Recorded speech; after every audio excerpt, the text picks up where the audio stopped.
对准的那个声音的来源，它就是它的那个收音的范围，就是只会在这个范围之内，它不会录到其他范围的声音这样子。And the microphone is very sensitive to the sound in front of the microphone at about an angle about like this. 然后它的 So 角度 anything 大概 about 就是很狭窄的去那个录到它所录到的声音，然后而且它会非常敏感的对于那个它的方向的那个位置。So the idea is that we would have this microphone inside here, inside this capsule. Okay, I won't do it right now. But putting the microphone inside the capsule. 然后就是我们会把那个麦克风指向性的麦克风放到那个防风罩里面，然后那个称为泵，然后我们就会把麦克风放在泵里面。Now, when you don't have a lot of money, or maybe you're a student, 就是我们因为这设备都比较昂贵一点，那如果你没有钱，比较没有钱的话， then oftentimes people will just use the microphone on the camera. 就是我们会通常会使用这在摄影机上面的麦克风去录声音。 In that case, there's not much control you can have over the sound. 就是你没办法去有太多的控制在那个声音的录制就是录到好的声音的那个品质上面去。 You're basically, you have a difficult situation because if your camera is close to your source, then your microphone is close to your source. Right? So if my camera's in the close up, it's okay. But if, say, I want a long shot, the whole space and my camera's here, it's not close to the source at all. 就是如果是一个特写镜头的话，它就是会声音的那个录到的品质会比较好，因为它靠近那个声音的来源很近。那如果是一个比较 long 的景的话，就是比较远的景的话，它就是没办法录到一个比较好的声音的品质，因为那个它离那个声音的来源很远这样子。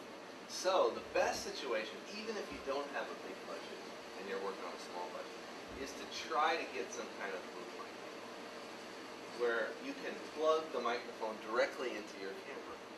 就是想办法，就是去借到或者是去租到那个像泵一样这样的麦克风。如果你们想要就是录到比较好的声音的品质的话，就是去借到这样子的麦克风，然后可以插在那个摄影机上面去。 Your camera like that, usually has two inputs. Okay? 就是 Cable input. 像那个摄影机上面会有两个就是输入的那个插头， One of your inputs can be set to the camera microphone. 然后就是其中的一头就是接到那个麦克风，接到摄影机上面去。 You'll record the sound with your camera microphone. 就是会有两个那个输入的那个麦克风的那个插头。那第一个插头就是在摄影机上面的那个麦克风的插头，第一个就是那个摄影机上面的麦克 So 风。 you have one on-camera mic that's just recording everything. It's always on. It turns on when you turn on the camera. It turns on the microphone. 然后就是第一个那个插头就是在那个摄影机上面的那个麦克风，那就是当你开启摄影机之后，它是会录到所有的声音，它不是指向性的麦克风，所以它会录到那个周遭环境的所有的声音这样子。 But the second one is a boom. 然后 The 第二 second 个 input is some kind of boom microphone that has a really long cable, really long, right? That this long cable on this boom. Imagine this cable is going out now to the camera.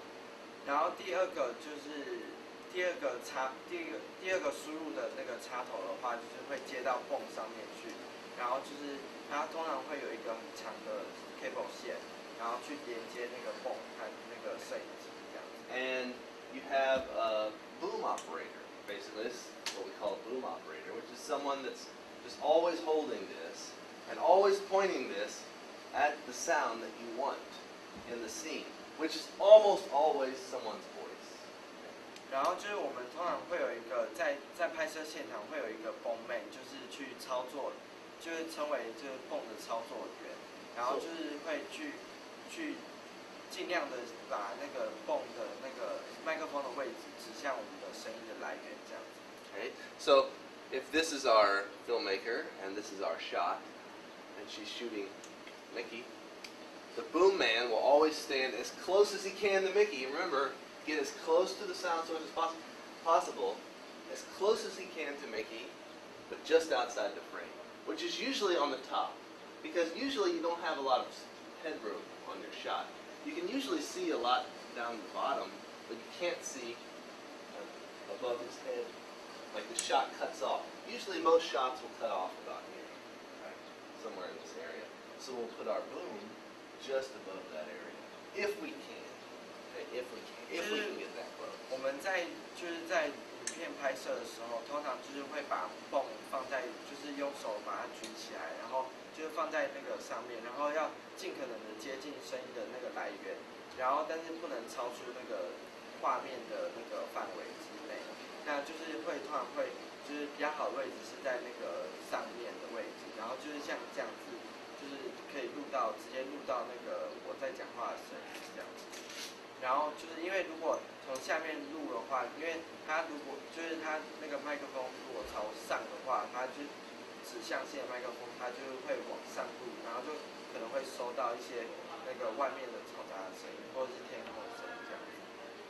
It's really two different methods of recording sound. One method is recording sound for the story film that you've written yourself.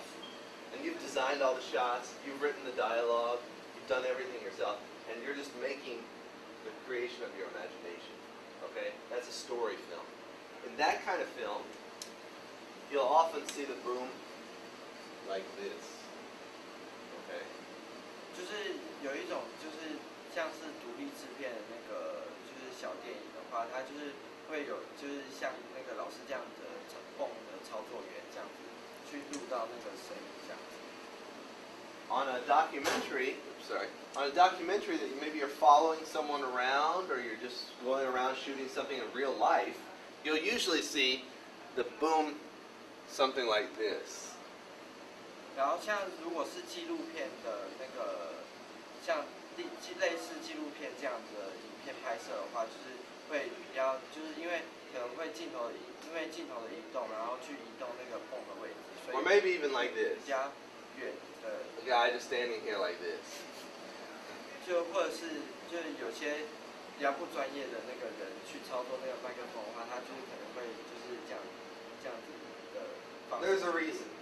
If it's a story film and you've designed the shot, you know where the camera's going to move and you know where your subject is going to move. You know everything. You've designed the shot, right? So you can get pretty close, like right over his head, and you know where the camera's going to move if it moves, so the boom man knows where to go. But in a documentary, you don't know. It's real life, right? So you've got to be kind of careful. You've got to stand. You don't want your boom to go into you never want your boom to go into the frame. So in the documentary, the people just kind of stand back. They get closer than the camera, but still not that close to the source. As close as they can, but not nearly as close as the story film. 我刚才讲错了，不好意思，就是在独立制片的那个，就是自编自导自演，或者是就是比较小的那个制作的时候，就是我们会知道说，我们自己的分镜和那个画面是怎么样的呈现，所以我们会知道说怎么样是可以让那个麦克风靠近那个声音的来源，所以就是会比较知道说那个要怎么去操作那个麦克风。那这样外面比较大的公司在制作的话，就是他可能就是因为他不知道那个分镜的那个画面是怎么样的，所以他就是可能会在比较远的地方，因为他避免要去把那个麦克风进入到那个画面里面，所以他会就站比较远，然后就是比较不专业的去录到那些声音这样子，就是在业界的情况是比较这样子的情况。It really depends on what kind of film you're making. 就是依照你是怎样的去制作这个影片的那个就是程度，就是依照你是怎么样去制作那个电影的那个影片的那个种类这样子，像是独立制片或者是那个外面公司的制片这样子。On the story film, fiction film, you'll often see the boom connected by cable to a box, to a recording box.